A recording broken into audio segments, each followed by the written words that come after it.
भारत में तानाशाही शुरू हो गया है क्या? क्योंकि पत्रकारों को पहले गोली मारा जाता था, मौत के घाट उतारा जाता था, लेकिन अब पत्रकारों के साथ ऐसा कांड किया जा रहा है कि आप सोचने पर मजबूर हो जाइएगा कि ये सरकार अब उनके फाइनेंशियल जड़ को, यानी जहां से पैसा आता है, जहां से रेवेन्यू बनता है, उसी को सरकार बंद कर दे रही है। यानी वो कमजोर हो जाएंगे। ये सरकार की सबसे बड़ी भूल है। भारत सरकार के तरफ से दो फेसबुक अकाउंट को ब्लॉक कर दिए गए हैं। पहला फेसबुक अकाउंट है मॉलिटिक्स, दूसरा है नेशनल दस्तक। और ये दोनों चैनल दलित, पिछड़े, अल्पसंख्यक के लोगों का आवाज उठाता था, ईमानदारी से पत्रकारिता करता था। लेकिन पता है क्या है? सरकार ने आईटी रूल का हवाला देते हुए भारत में इसको बैन कर दिया है। अमेरिका में बैन नहीं है, अमेरिका में बैन नहीं है, दुबई में बैन नहीं है, सिर्फ भारत में बैन है। साथियों, ये तानाशाही जो बढ़ रही है ना, ये आपके लिए भी खतरा है और हम सब के लिए भी ये खतरा है कि ये सरकार आज इनके साथ तानाशाही कर रही है, कल आपके साथ भी ये सरकार तानाशाही करेगी, हमारे साथ भी तानाशाही करेगी। और जो लोग चुप हैं, खासकर मैं उनसे पूछना चाहता हूं, आग जब लगता है ना, तो सारे लोगों का घर जला के राख करता है। ऐसा मत सोचिए। जो बड़े बड़े टीवी चैनल हैं, टीवी वाले जो दिन रात प्रधानमंत्री मोदी जी का गुणगान करते हैं, एनडीटीवी हो गया, जी न्यूज हो गया, आज तक हो गया, एबीपी हो गया, ये तमाम बड़े बड़े न्यूज चैनल के जो गोदी एंकर बैठे हैं, जो दिन रात प्रधानमंत्री मोदी की प्रशंसा करते हैं, उनका कभी चैनल बंद नहीं होगा। लेकिन आप प्रधानमंत्री मोदी अमित शाह के खिलाफ बोलिएगा, खबर दिखाइएगा, दलित, पिछड़ों, आदिवासी का यदि आप आवाज उठाइएगा, तो आपके साथ इस देश में अत्याचार होगा। साथियों, ये जो मैं कार्यक्रम आपको सुना रहा हूं, जो आपके बातें बता रहा हूं, आप गौर से देखिएगा। इस देश में कई गोदी मीडिया के पत्रकार हैं, बड़े बड़े टीवी चैनल वगैरह जर्नलिस्ट हैं, वो जेल तक जाते हैं, और जेल जाते हैं, फिर आते हैं, फिर सरकार की गुणगान करते हैं। लेकिन देखिए, ये पॉलिटिक्स को बंद कर दिया, नेशनल दस्तक को बंद कर दिया। ये सरकार करना क्या चाहती है? इन पत्रकारों से साफ साफ बोल दे। उनके मेन जहां से पैसा आता है उसी को बंद किया जा रहा है। देखा जाए, सरकार तो कमजोर करने की कोशिश में कर रही है।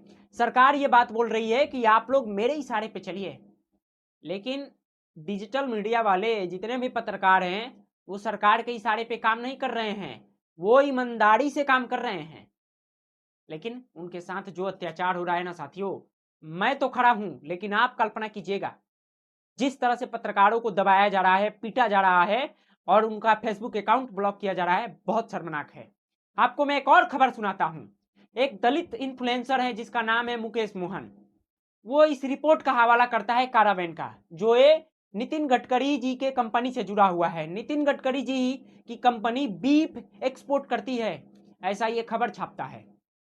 पुलिस, महाराष्ट्र पुलिस एक गाड़ी को पकड़ती है जिसमें गाय का मांस था, लेकिन कंपनी दावा करती है कि वो भैंस का मीट है। जब जांच होता है तब वो पता चलता है कि गाय का मीट है।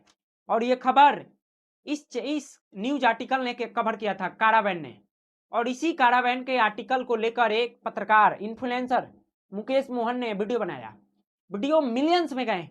नितिन गडकरी जी ने क्या कार्रवाई किया है जानते हैं? डिफेमेशन, मानहानि का मुकदमा दर्ज करा दिए हैं। 50 करोड़ का मानहानि का मुकदमा। वो दलित व्यक्ति है, 50 करोड़ कहां से देगा नितिन गडकरी जी? साथियों, एक कहावत है कि जब चोर के दाढ़ी में तिनका हो ना, तो चोर डरता है। यदि चोर के दाढ़ी में तिनका है, जिसके कारण ये मानहानि का मुकदमा दर्ज हुआ है, यानी साफ साफ इस देश में हिंदुओं को मूर्ख बनाया जाता है। और बड़े बड़े राजनेता जो गाय की तस्करी करते हैं, गाय के चमड़े का बेल्ट पहनते हैं, बैग लेकर घूमते हैं और देश के हिंदुओं को बोलते हैं कि आप लोग गाय की रक्षा कीजिए। मैं पूछना चाहता हूं, ये भाजपा के सबसे कट्टर ईमानदार नेता बताए जाते हैं। इनके खिलाफ जो खबर चल रहा है गाय की तस्करी का, किसी भी टेलीविजन पे ये खबर आपको नहीं दिखाई दिया होगा। किसी भी न्यूज आर्टिकल ने इस खबर को कवर नहीं किया है कि नितिन गडकरी जी गाय की तस्करी करा रहे हैं, गाय के मांस की तस्करी करवा रहे हैं और पैसा कमा रहे हैं और देश के लोगों को चूतिया बनाते हैं। बोलते हैं कि अमेरिका जितना रोड में भारत को बना दूंगा, ये कर दूंगा। झूठा नंबर 1 अगर कोई मंत्री है ना भारतीय जनता पार्टी में, सबसे नंबर 1, तो नाम आएगा नितिन गडकरी का। नितिन गडकरी जितना झूठ बोलने वाला व्यक्ति कोई नहीं है। बाकी साथियों, ये जितने भी मैंने आपको मोलिटिक्स, नेशनल दस्तक या 4PM के तमाम पत्रकारों के ऊपर जिस तरह से अत्याचार बढ़ रहा है सरकार का, आपसे बोलूंगा कि आप लोग इनके समर्थन में रहिए। ज्यादा से ज्यादा ट्विटर पे आप लोग ट्वीट कीजिए ताकि सरकार को पता चले कि कितना पावर है एक डिजिटल मीडिया के पत्रकारों के पास। सरकार जो तानाशाही करना चाहती है वो तानाशाही नहीं चलेगी। बाकी मित्रों, एक और आपको जाते जाते खबर में बता देता हूं। सरकार जितना झूठ बोलती है ना, वो भी देश के वित्त मंत्री निर्मला सीतारमण जी इतना झूठ आज बड़े पार्लियामेंट में बोली ना, जिसकी आप कल्पना नहीं कर सकते हैं। डॉलर लगातार मजबूत होते जा रहा है, रुपया कमजोर होते जा रहा है, और पता है क्या बोल रही है निर्मला सीतारमण जी? कि कोई कमजोर नहीं हो रहा है, हमारे रुपया ठीक चल रही है और रुपया को ठीक चल रही है। No, absolutely going fine sir. कितनी शर्म की बात है कि वित्त मंत्री भरे पार्लियामेंट में झूठ बोल रही हैं। इनको शर्म आनी चाहिए, शर्म के मारे डूब मर जाना चाहिए इनको, लेकिन ऐसा ये लोग नहीं करेंगे। बाकी साथियों, इस कार्यक्रम को यहीं तक रखते हैं। हाँ, इस देश में दलित, पिछड़ों, आदिवासियों, अल्पसंख्यकों के साथ अत्याचार जो कर रही है सरकार, बहुत गलत कर रही है।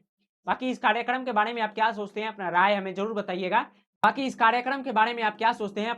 बताइएगा। नमस्कार, मेरा नाम पवन है और आप देख रहे हैं दी ओरिजिनल भारत।